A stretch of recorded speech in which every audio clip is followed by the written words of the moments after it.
How a loving husband saved his wife from public embarrassment. David Mark wasn't a celebrity or a billionaire, just a simple man with a steady job, a humble heart, and one dream that kept him awake many nights, building a family with the woman he adored, Sarah Collins.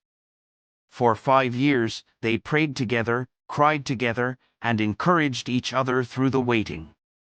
Month after month, disappointment knocked on their door, until one day, joy burst in instead. A beautiful baby girl arrived. She was their miracle. Friends and family from across town and beyond called to congratulate them. Laughter and love filled their home, until one particular phone call that afternoon. David, a friend's voice boomed over the phone. "We're coming over tonight to celebrate. And we want Sarah's famous Harpertown soup." David chuckled. "All right, I'll tell her. See you tonight." When David told Sarah, her eyes lit up with a warm smile. "It's been ages since I made that soup," she said, already rolling up her sleeves. "Tonight, I'll make it perfect." As the broth simmered and the aroma filled the kitchen, Sarah's younger sister came in, chatting away, her laughter bouncing off the walls. In her playful distraction, she reached for the salt. She tipped the container, and tipped, and tipped. Sarah's eyes widened. "Stop. What are you doing?" It was too late. The soup was ruined, unbearably salty. Sarah's heart sank. How can I serve this to David's friends? They've been waiting for years to celebrate with us. This is humiliating. That's when David walked in. "Sarah, what's wrong?" She told him everything, her voice trembling. He stood silent for a moment, then gave her a small, reassuring smile. "Don't worry.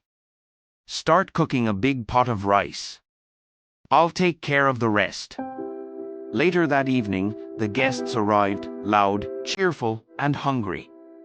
They embraced Sarah, cooed over the baby, and joked with David.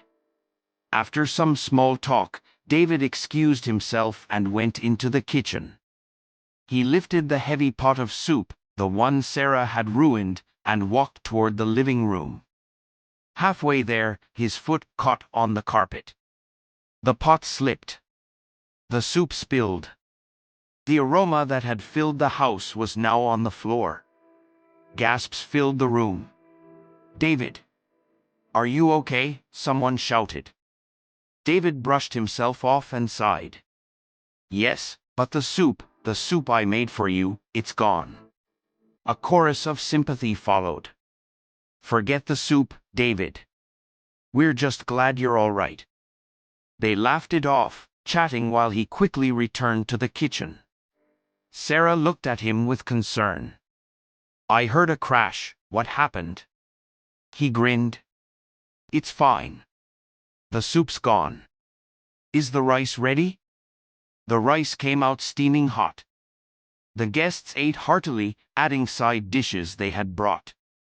They laughed, took pictures, and stayed late into the night, never knowing what had truly happened. That night, Sarah watched her husband, and a deep gratitude settled in her heart. He hadn't just saved dinner, he had saved her dignity. Lesson: marriage isn't about exposing your spouse's flaws or pointing fingers in front of others.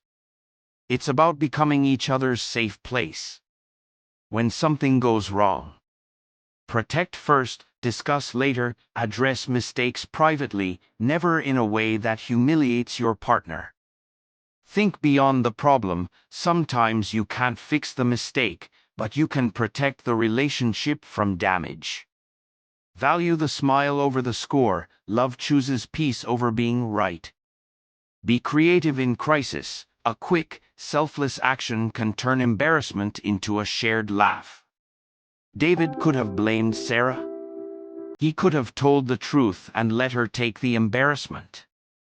But instead, he chose to spill the soup, literally, to cover her. Because in a healthy marriage, you don't keep a record of wrongs. You keep a record of ways to shield each other. And sometimes, the most loving thing you can do is take the fall for the person you vowed to protect.